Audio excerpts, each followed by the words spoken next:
माझी पहिली प्रतिक्रिया हीच आहे की महाराष्ट्रामध्ये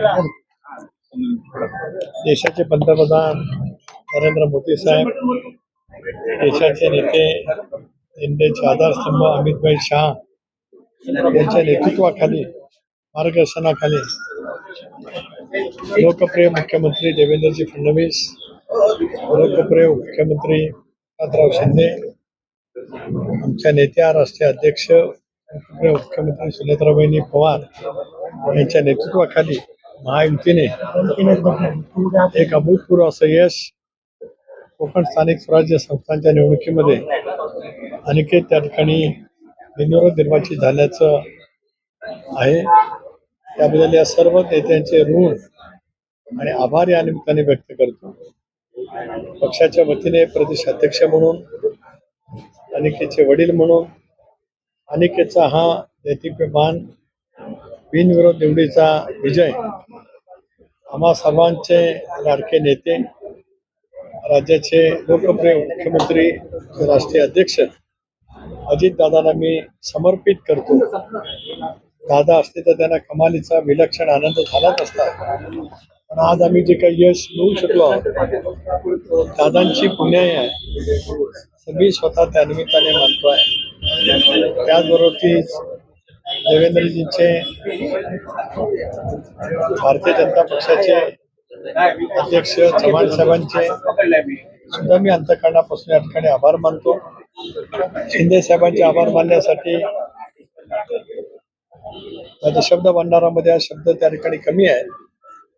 स्वाभाविक आहे की अधिक संख्याबळ मतदारांची संख्या शिवसेनेची त्या ठिकाणी होती आणि गेले काही दिवस गैरसमज जे होते, या सगळ्या पार्श्वभूमीवरती आदरणीय शिंदे साहेबांनी त्या ठिकाणी समन्वय घडून आणण्यामध्ये महत्वाची मोलाची भूमिका त्या ठिकाणी बजावली.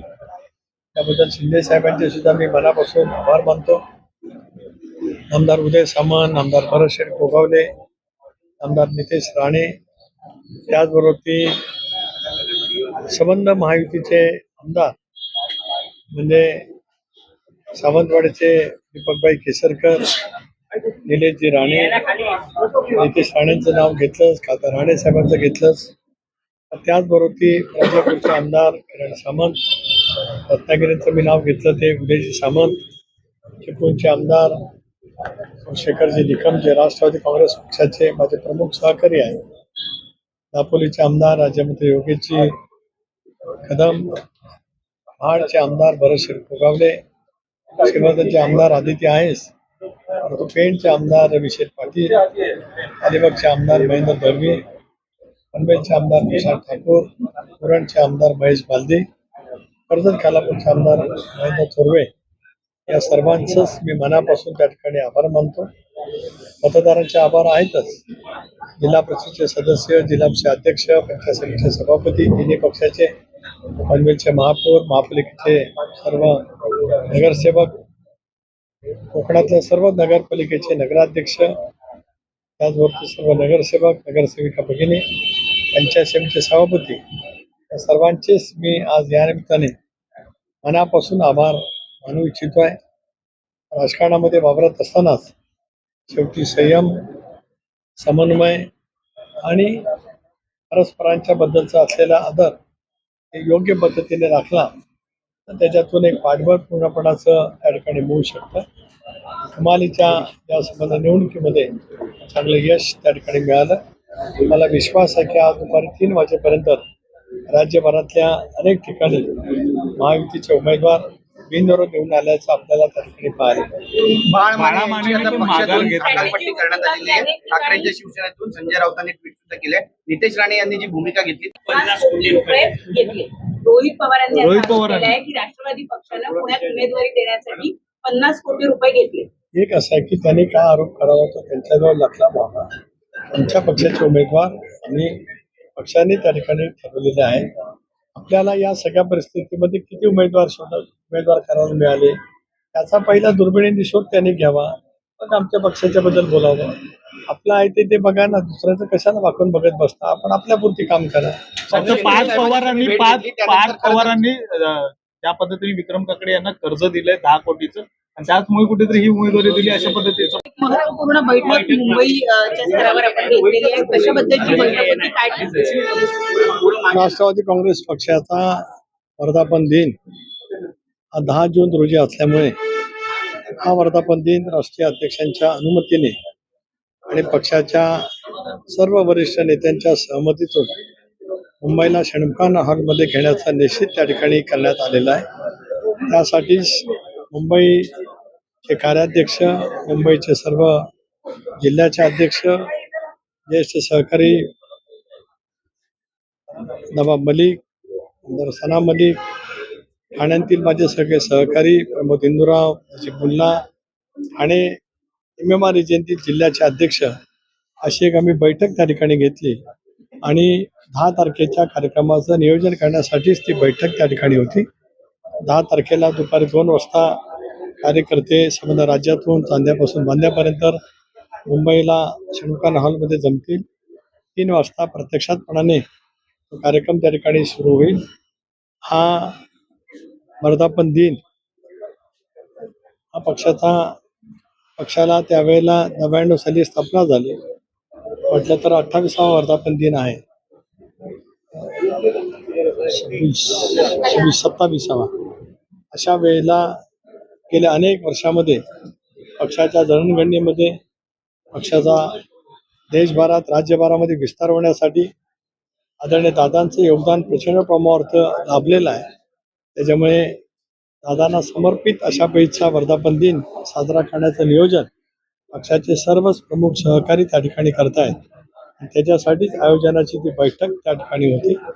त्याच्यातून सगळ्या पक्षाचे पदाधिकारी, आमदार, माजी आमदार, खासदार, माजी खासदार, पक्षाचे उमेदवार, सर्व जिल्हाध्यक्ष, सर्व फ्रंटल सेलचे सर्व प्रमुख, तालुकाध्यक्ष, विधानसभा मतदारसंघाचे अध्यक्ष सर्वजण त्या ठिकाणी उपस्थित राहतील अशा पैचं नियोजन आम्ही त्या ठिकाणी करणार आहोत. राष्ट्रवादी काँग्रेस पार्टी का वर्धापन दिन, माझी पहिली प्रतिक्रिया हीच आहे की महाराष्ट्रामध्ये देशाचे पंतप्रधान नरेंद्र मोदी साहेब, देशाचे नेते, इंडियाचे आधारस्तंभ अमितभाई शाह यांच्या नेतृत्वाखाली, मार्गदर्शनाखाली लोकप्रिय मुख्यमंत्री देवेंद्रजी फडणवीस, लोकप्रिय मुख्यमंत्री एकनाथराव शिंदे, आमच्या नेत्या राष्ट्रीय अध्यक्ष लोकप्रिय मुख्यमंत्री सुनेत्राबाईंनी पवार यांच्या नेतृत्वाखाली महायुतीने एक अभूतपूर्व असं यश कोकण स्थानिक स्वराज्य संस्थांच्या निवडणुकीमध्ये अनेक त्या ठिकाणी बिनविरोध निर्वाचित झाल्याचं आहे. त्याबद्दल या सर्व नेत्यांचे ऋण आणि आभार या निमित्ताने व्यक्त करतो. पक्षाच्या वतीने प्रदेश अध्यक्ष म्हणून, अनिकेतचे वडील म्हणून, अनिकेतचा हा दैदिप्यमान बिनविरोध निवडीचा विजय आम्हा सर्वांचे लाडके नेते, राज्याचे लोकप्रिय मुख्यमंत्री, राष्ट्रीय अध्यक्ष अजितदादांना मी समर्पित करतो. दादा असते तर त्यांना कमालीचा विलक्षण आनंद झालाच असता. पण आज आम्ही जे काही यश मिळवू शकलो आहोत दादांची पुण्याई आहे, सगळी स्वतः त्या निमित्ताने मानतोय. त्याचबरोबर ती देवेंद्रजींचे, भारतीय जनता पक्षाचे अध्यक्ष चव्हाण साहेबांचे सुद्धा मी अंतःकरणापासून या ठिकाणी आभार मानतो. शिंदे साहेबांचे आभार मानण्यासाठी माझ्या शब्द भंडारामध्ये हा शब्द त्या ठिकाणी कमी आहे. स्वाभाविक आहे की अधिक संख्याबळ मतदारांची संख्या शिवसेनेची त्या ठिकाणी होती आणि गेले काही दिवस गैरसमज जे होते या सगळ्या पार्श्वभूमीवरती आदरणीय शिंदे साहेबांनी त्या ठिकाणी समन्वय घडून आणण्यामध्ये महत्वाची मोलाची भूमिका त्या ठिकाणी बजावली. त्याबद्दल शिंदे साहेबांचे सुद्धा मी मनापासून आभार मानतो. आमदार उदय सामंत, आमदार भरतशेठ गोगावले, आमदार नितेश राणे, त्याचबरोबर ती संबंध महायुतीचे आमदार म्हणजे सावंतवाडीचे दीपकभाई केसरकर, निलेशजी राणे नितेश राणेंचं नाव घेतलंच, खासदार राणे साहेबांचं घेतलंच. त्याचबरोबर ती राजापूरचे आमदार किरण सामंत, रत्नागिरीचं मी नाव घेतलं ते उदयजी सामंत, चिपळूणचे आमदार शेखरजी निकम जे राष्ट्रवादी काँग्रेस पक्षाचे माझे प्रमुख सहकारी आहेत, दापोलीचे आमदार राज्यमंत्री योगेशजी कदम, महाडचे आमदार भरतशेठ गोगावले, श्रीवर्धनचे आमदार आदित्य आहेस, पेणचे आमदार रविशेठ पाटील, अलिबागचे आमदार महेंद्र दळवी, पनवेलचे आमदार विशाल ठाकूर, उरणचे आमदार महेश बालदी, कर्जत खालापूरचे आमदार महेंद्र थोरवे, या सर्वांचंच मी मनापासून त्या ठिकाणी आभार मानतो. मतदारांचे आभार आहेतच. जिल्हा परिषदेचे सदस्य, जिल्हाचे अध्यक्ष, पंचायत समितीचे सभापती, तिन्ही पक्षाचे, पनवेलचे महापौर, महापालिकेचे सर्व नगरसेवक, कोकणातल्या सर्व नगरपालिकेचे नगराध्यक्ष, त्याचबरोबर सर्व नगरसेवक, नगरसेविका भगिनी, पंचायत समितीचे सभापती, या सर्वांचेच मी आज या निमित्ताने मनापासून आभार मानू इच्छितोय. राजकारणामध्ये वावरत असतानाच शेवटी संयम, समन्वय आणि परस्परांच्या बद्दलचा असलेला आदर हे योग्य पद्धतीने राखला तर त्याच्यातून एक पाठबळ पूर्णपणाचं त्या ठिकाणी मिळू शकतं. कमालीच्या या संबंध निवडणुकीमध्ये चांगलं यश त्या ठिकाणी मिळालं. मला विश्वास आहे की आज दुपारी 3 वाजेपर्यंत राज्यभरातल्या अनेक ठिकाणी महायुतीचे उमेदवार बिनविरोध निवडून आल्याचं आपल्याला त्या ठिकाणी पाहायला मिळेल. बाळा माने आता पक्षातून माघार घेतली. हकालपट्टी करण्यात आलेली आहे. ठाकरेंच्या शिवसेनेतून संजय राऊतांनी ट्विट सुद्धा केलंय. नितेश राणे यांनी जी भूमिका घेतली की कोणतरी समन्वयाची भूमिका त्या ठिकाणी घेत असतो, ती भूमिका नितेश राणेंनी घेतली, तर नितेश राणेंचे सुद्धा मी आभार मानतो. पण बाकी ठिकाणी देखील आहेत त्या अशाच पद्धतीने बिनविरोध होतील असं वाटतंय का? कारण की पुण्यामध्ये आणखी प्रशांत कंग यांची उमेदवार प्रदीप कंग नाशिकमध्ये आहे. जवळपास महाविकास आघाडीचे जे उमेदवार आहेत ते अर्ज मागे घेताना दिसतात किंवा बेपत्ता तरी लापत्ता तरी आहेत. गेले 2 दिवस आम्ही सर्वांनी मिळून म्हणजे रवींद्र चव्हाण साहेब, बावनकुळे साहेब, उदय सामंत, मी स्वतः आम्ही बऱ्याच वेळेला या संदर्भामध्ये एकत्रितपणे बैठका घेतल्या आणि त्याच्यातून राज्यात ज्या ज्या ठिकाणी मित्रपक्षातल्या सहकार्याने अर्ज भरलेले होते ते मागे घेतले गेले पाहिजेत अशा पद्धतीची जबाबदारी प्रत्येक राजकीय पक्षांच्या नेत्यांनी घेतली होती.